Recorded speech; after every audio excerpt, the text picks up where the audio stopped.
questions of the finalist candidates with the intention of discussing during the work session and voting on December 9th at our 7 p.m. meeting.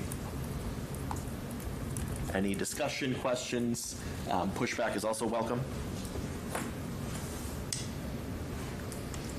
I support, this process sounds good to me. I think that it's nice to open it up so that we can have, letters of interest and many people have an opportunity to show if they'd like to participate or be on the board, and making it a nice open process so that the community can also hear thoughts on those candidates. I like the strategy you propose. I had another thought, but it kind of just escaped me. Sorry. No worries. Thank you. Any additional discussion? Trustee Sherwood. Yeah, I support retaining the original schedule that we had set out, because we do have a lot to do, and it's also important to have our final board member part of that process. Mm-hmm. Thank you, Trustee Sherwood. I would add that there's some training opportunities, and just December can be used for a lot of learning, so that in January we can really start and hit the ground running. Thank you. Additional discussion? Well, another reason to act swiftly is so that I don't have to administer another election.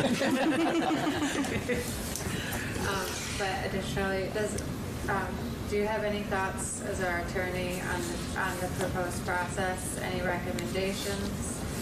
It's very interesting, because here's what the statute tells you.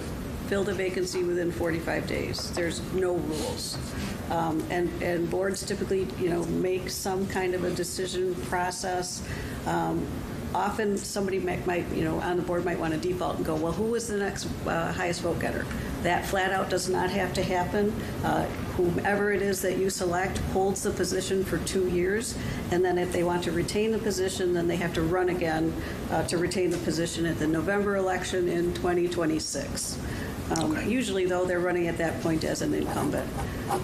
So sometimes there's a selling point if somebody doesn't, 100% know if they want to be involved.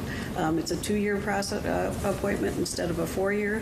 But that also can sometimes work against a candidate if they're not committed for the entire 4 years like the rest of you are. So there's a number of different ways you can do it. I do see a press release or an advertisement, a notice. It's nice to have a point person to be the one who's taking everything in. I will caution you to make sure that when you do bring the applicants to the work session, that we bring everybody. There's no problem with a recommendation from 1 or 2 people, but we need to have the full board be able to see everybody who applied, unless somebody decides to withdraw an application, then we wouldn't.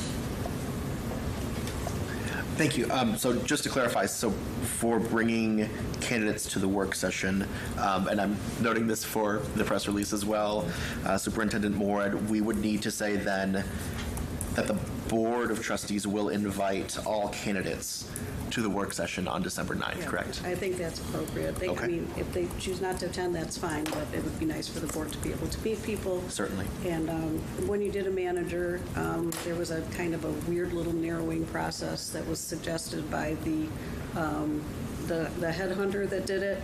And it had to do with numbers and things like that, and it just is, this is more of an open process. It would be good for you to meet, be able to get to know these people and make an informed decision. Thank you. And go ahead, sorry. Question. I'm just trying to understand. If you were to make a recommendation, would that be made in advance of that meeting, that work session meeting? I was just thinking about the same piece, actually. I do think I would still like to make a recommendation. I think you could board. bring in and say, here are my top 2 candidates. I'm going Exactly. to leave it to the rest of you. I Yes. think that's the way to do it. Yep. And yes, I would do that in advance of the board meeting. I think our timeline still holds. I would meet with candidates during the week of December 2nd to December 6th. With the goal, I'll amend that to December 5th, which would allow me to conduct the meetings and then formulate a recommendation prior to the agenda for the December 9th meeting going out. So that recommendation would be known to all of the board and presumably the public as well, along with the agenda and packet for the work session and meeting. In that case, we would also then invite all candidates to the work session. And that recommendation, of course, would not be binding in any way. Does that answer your question? Yeah. Question for the Superintendent. press release. Should we note in there that this is only a 2-year appointment so that they're Yes, aware please. it's a 2-year? Yes. Run to retain the seat as an incumbent. Yeah. Yes. November 2026, yep.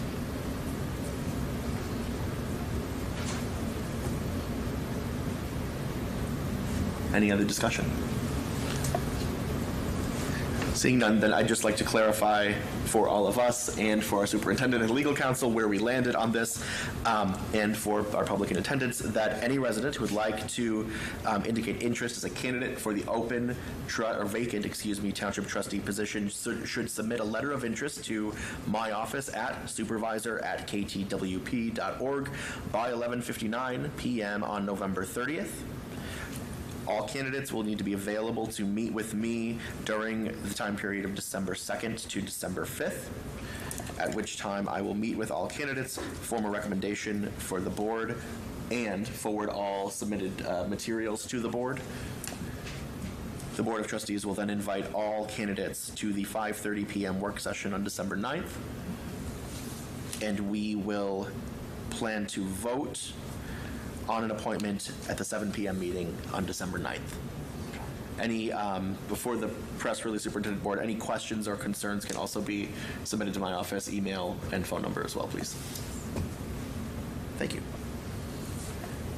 Thank you all. And one final question. Oh, I'm sorry, we already addressed it. I was going to ask whether we needed to act on that process. Trustee Glass. I just had one final thought, and maybe we already mentioned it, but some people might ask why we don't just have another election to fill this spot, and I think it's important to note that conducting an election is an expensive and complicated process, and so it's actually would be very costly for the township to hold an election for one seat in this instance, and with it being a 2-year appointment, and then I guess they would be in it'd be like an off election year. Right, so right. that's why it makes sense to do it that way. Thank you, Trustee Glass. Any additional discussion before we move on? Seeing none. Thank you all. Next on our organizational meeting items list is the 2025 meeting schedule, both for board meetings and work sessions. I just have a couple of notes and recommendations to share here. Again, noting that we will not vote on this evening. We will aim to vote at the next board meeting first. I would like to propose that we continue the historical trend of holding township board meetings on the second and fourth Monday evening of each month. I would also like to propose that we hold a 5:30 p.m. work session for each meeting, followed by a 7 p.m. board meeting. That's an adjustment from the historical 7:30 meeting timeline. And then finally, for context for board members, I would like for us, after we have gotten through these initial sort of setting up shop days, to use our 5:30 p.m. work sessions to the best of our ability to discuss items and debate items that we will need to take action on at the subsequent board meeting. Of course, that's barring emergencies and urgent items that inevitably come up. And the reason for that is twofold. First, so that we as a board can have a couple of weeks after an item is brought before us to consider it, to research, to hear from residents, and do any other work that might be necessary to make an informed decision, both individually for our votes and together as a board. And second, so that the residents, the public of our township, also have adequate time to both review issues that come before us on our agendas, then hear from the board members at our work sessions, and choose whether or not they would like to reach out to us and express any opinions, thoughts, desires, needs, etc.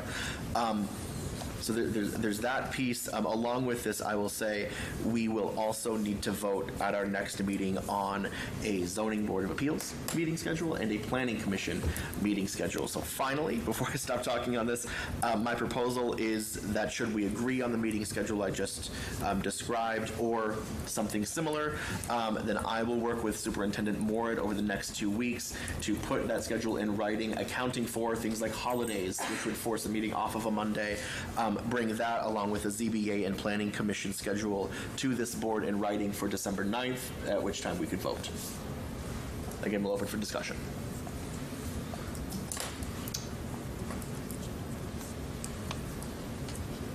So my only thing is I'm wondering if we could consider having the work session. I love the idea of having a work session before every regular meeting, unless, sometimes there's a point where it's not necessary or there's just not enough. Sure. But at one point, I know we had discussed possibly moving the work session start time to 6. I know that's a little late. Could we even do like 5:45? It's a little difficult for me, and I don't know. I think Colleen's probably the only other person with a full-time or position outside of the township just to get here at right at 5:30 sometimes. But if it is more